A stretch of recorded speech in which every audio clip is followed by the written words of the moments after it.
फिरता रहूं दरबद। क्या बाबा तू पनौती मत मार रे भाई। हम तो शुरू होते ही खत्म हो गया यार। भाई देखो, मैं नहीं जाता कहीं पैसा वैसा कमाने, ना मैं कोई मेहनत करता। अबे साले। Sorry sorry sorry sorry. Hey guys, welcome back to my part of third blog. तो जैसे कि मैं आपको पार्ट 2 में बताया था, मैं मेरे वॉल को कुछ तो भी करने वाला। तो आखिर मैं इस वॉल को करने क्या वाला हूँ, ये जानने से अच्छा है कि सीधा आपको बताया जाए कि एक्चुअली मैं इस वॉल को करने क्या वाला हूँ। ठीक है। तो अभी बैकग्राउंड में चल रहे इस शोर को आप देख के समझ ही गए होंगे कि एक्चुअली हो क्या रहा है। अगर फिर भी नहीं समझ आ रहा है तो चलिए बताता हूँ। अभी ये घिस घिस के जो वॉल को घिस रहे हैं, अरे कहना क्या चाहते हो? इतनी जोर जोर से घिस रहे हैं, इसे कहते हैं पुट्टी का फर्स्ट स्टेप। अबे साले। अभी मुंह से निकल गया तो ऑब्वियसली पुट्टी ही करने वाला हूँ यार। तो चलिए, ये है स्टेप फर्स्ट, जहाँ पे वॉल को कुछ इस तरीके से रफ करके जो वॉल पे जो डस्ट रहती है ना, इसे एक तरीके से मेटल के पतरे से घिसकर इस तरीके से साफ किया जाता है। ये पुट्टी की फर्स्ट स्टेप रहती है। अभी ऑब्वियसली मैं पुट्टी करने वाला हूँ तो पुट्टी लगेगी है ना। तो सीधे हम फटाक से पहुंच जाते हैं प्रमोद पुट्टी वाले के पास, जहाँ पे हमने 40 केजीज की 7 कट्टी लिए और साथ में उसी के साथ लगने वाले इंडोर आउटडोर पुट्टी को फिनिशिंग देने के लिए 150 180 के एक मार पेपर लिए। पर मैं हैरान तो तब हुआ जब मैंने इस मशीन का वर्किंग कंडीशन चेक करा। एक कस्टमर आके दुकान वाले से बोलता है कि मुझे ऑरेंज कलर चाहिए। ठीक है। तो भाई ने फटाक से येलो कलर का डब्बा निकाल के मशीन में क्या कैलकुलेशन किया कि मुझे पता नहीं, पर थोड़ा थोड़ा करके उस येलो कलर के डब्बे में ऑरेंज कलर गिरने लगा। और भाई ने ये डब्बा हिलाया हिलाया और सीधा हम घर पहुंच गए। वेरी गुड बेटा, तब तो तुम सेफ हो। शाबाश शाबाश। पता नहीं कैसे, पर क्या उस डब्बे में सच में ऑरेंज कलर बना होगा, ये हमारा सवाल नहीं है। हमारा सवाल ये है कि आज हमारी पुट्टी कितना कंप्लीट होगी। इसकी गारंटी मैं नहीं दे सकता। खराब हो जाएगा, मैं मार। जैसे हमने वर्कर्स को पूरा सामान हैंड ओवर कर दिया, उन्होंने सीधा काम को शुरू कर दिया। तो आइए देखते कि पुट्टी किस तरीके से बनाई जाती है। तो पुट्टी बनाने के लिए सबसे पहले उन्होंने एक बाल्टी में पानी लेकर उसमें मशीन को घुमाते हुए पुट्टी को धीरे धीरे डालने लगे, जिससे जो है पानी में पुट्टी बहुत ही अच्छी तरीके से मिक्स हो गई। ऐसे दोस्तों, मशीन से पुट्टी बनाने के बाद पुट्टी इतनी स्मूथ हो जाती है और मिक्सिंग भी बहुत ही अच्छी तरीके से हो जाती है। कुछ लोग जो है लकड़ी से या हाथ से ही पुट्टी बनाते हैं। काइंड माई इन्फॉर्मेशन जैसे कि हमारे वर्कर्स काम कर रहे हैं, it wills be better than this process. वैसे क्या दोस्तों, आपको पता है कि पुट्टी कितने स्टेप में करी जाती है? चलिए बताता हूँ। तो बेसिकली पुट्टी के 3 स्टेप होते हैं। फर्स्ट स्टेप जैसे कि आपने देखा उसे स्क्रबिंग कहते हैं, और सेकंड स्टेप में दोस्तों पुट्टी की बस एक लेयर चढ़ाई जाती है, जिसे सिंगल कोटिंग कहते हैं। जब एक पूरे हॉल को या पूरी किचन को सिंगल कोटिंग करी जाती है, उसके ठीक 5 घंटे बाद डबल कोटिंग करी जाती है, यानी सेकंड कोटिंग। पर जरा रुको, अभी जो होने वाला है शायद मैंने कभी एक्सपेक्ट ही नहीं करा। तो हमारे घर में यानी हमारे पोर्च में चिड़ियों ने छोटा सा घोंसला बनाया था। अभी देखकर तो आपको ऐसा लग रहा होगा कि शायद ही ये चिड़िया का घोंसला होगा, पर मेरा यकीन करो ये चिड़िया का ही घोंसला है, जो बना है मिट्टी से। यूनिक है ना? मुझे भी पहली बार देखकर ऐसे ही लगा। बट गाइज, अनफॉर्चुनेटली हमें इस घोंसले को तोड़ना पड़ा।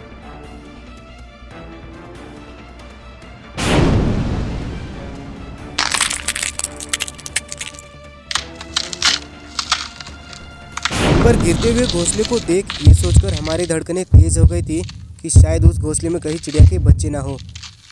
पर जैसे मैं उस घोंसले के पास गया तो पता चला कि उस घोंसले में तो चिड़िया के बच्चे नहीं थे, सिवाय उनके पंखों के। ये देखकर हम सबको बड़ा सुकून मिला और इसी खुशी में हमारे वर्कर्स ने वापस से काम शुरू कर दिया। पर जब हमारे हॉल का काम कंप्लीट होता है, यानी सिंगल कोटिंग और डबल कोटिंग कंप्लीट होने के बाद, हमारा हॉल जो है कुछ इस तरीके से दिख रहा था, जो दिखने में काफी यूनिक लग रहा था। थोड़ी देर के लिए मुझे तो ऐसा लगा कि मैं किसी और के घर में आया हूँ। और साथ में पोर्च के नीचे की वॉल भी कंप्लीट हो गई थी। और चलिए आपको मैं साथ में दिखाता हूँ कि हमारे किचन की पुट्टी भी कैसे लग रही है। तो अभी देख सकते हैं हमारी पुट्टी सिंगल कोटिंग हो गई है और इस पे अभी डबल कोटिंग करना बाकी है, सिवाय ऊपर के। जो हमारा ऊपर का जो स्लैब है उसे हमने फिनिशिंग करी है ग्राइंडर से। यहाँ पे स्लैब पे पुट्टी करना थोड़ा सा मुश्किल है, इसलिए बेसिकली जो इजी वाला एरिया है सबसे पहले हमारे वर्कर्स ने उसे कंप्लीट करा। बाद में हमारे बेडरूम का यानी नीचे का काम कंप्लीट होने के बाद हमारे वर्कर्स ने कुछ इस तरीके से जुगाड़ बनाकर ऊपर का काम शुरू कर दिया, यानी हमारे स्लैब का।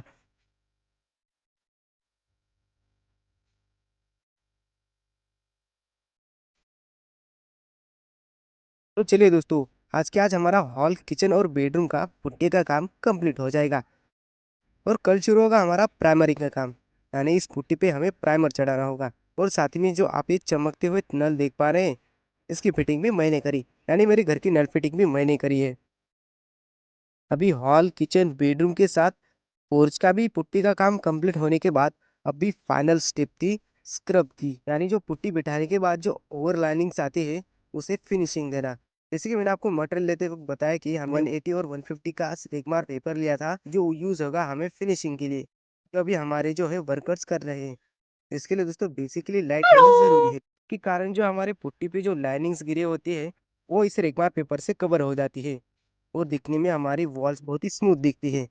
और साथ ही में अगर हम उस पर कोई पेंट लगाना चाहते हो तो वो बहुत ही आसानी से बैठ जाता है, उस पर कोई लाइनिंग्स नहीं दिखती, यानी एक तरीके से देखा जाए तो हमारी वॉल को फिनिशिंग आ जाती है। वैसे दोस्तों पुट्टी लगाने से ज्यादा लगी हुई पुट्टी को स्क्रब करना यानी उसे फिनिशिंग देना बहुत ही हार्ड काम होता है, क्योंकि दोस्तों पुट्टी गीली होने के कारण वॉल पे जो है बहुत ही सख्त हो जाती है। जब हम उसे रेगमार पेपर से रफ करते हैं तो वहाँ पे थोड़ी मेहनत ज्यादा लगती है और हमारे वर्कर्स को इसी काम में बहुत ही ज्यादा टाइम लगा। फिर भी हमारे वर्कर ने बिना रुके हुए हमारे घर के बाहर भी प्राइमर लगाना शुरू कर दिया, जिसमें दोस्तों रात हो गई। अभी हमारे वर्कर काम कर रहे हैं तो हम कैसे बैठ सकते हैं, तो हम भी लगे उनकी मदद करने। अरे हाँ यार, मैं भी हूँ साथ में, रुको दिखता हूँ, यानी आपके सामने आता हूँ।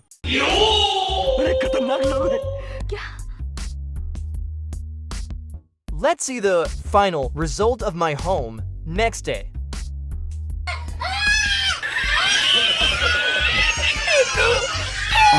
अबे साले सॉरी सॉरी सॉरी सॉरी।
वैसे स्मार्ट जनरेशन के चलते हर एक के घरों में अलग अलग तरह के कलर करने से लाइटिंग बिठा रहे हैं। तो जैसे कि दोस्तों मैंने आपको बताया लाइट फिटिंग भी मैं ही करने वाला हूँ और उसमें किन यूनिक टेक्निक्स को यूज करने वाला हूँ और 3 रूम को लाइट फिटिंग का बजट कितना होगा, इसमें कौन सा मटेरियल यूज करने वाला हूँ और किस तरीके से मुझे लाइट फिटिंग करनी होगी, ये सब कुछ मैंने कवर करा है मेरे पार्ट 4 में। इससे अगर आप आपके घर की लाइट फिटिंग का काम शुरू करने वाले हो तो आप वो वाली मेरी वीडियो देखकर ये अंदाजा लगा सकेंगे 3 रूम को लाइट फिटिंग का एक्चुअली खर्चा कितना आएगा और क्या मटेरियल लगेगा, कौन सा कहाँ बैठेगा और कौन सा लेना बेटर रहेगा। वो सब कुछ डिटेल्स मैंने उस वीडियो में कवर करी है जो आपको देखने को मिलेगी पार्ट 4 में। तो पार्ट 4 भी मैं जरूर लेके आऊंगा और हो सके तो इस वीडियो को एक प्यारा सा लाइक और चैनल को सब्सक्राइब भी जरूर करना। फिर मिलते हैं दोस्तों ऐसे नए अमेजिंग वीडियो के साथ। Mr. Bombastic, bomba fantasta, con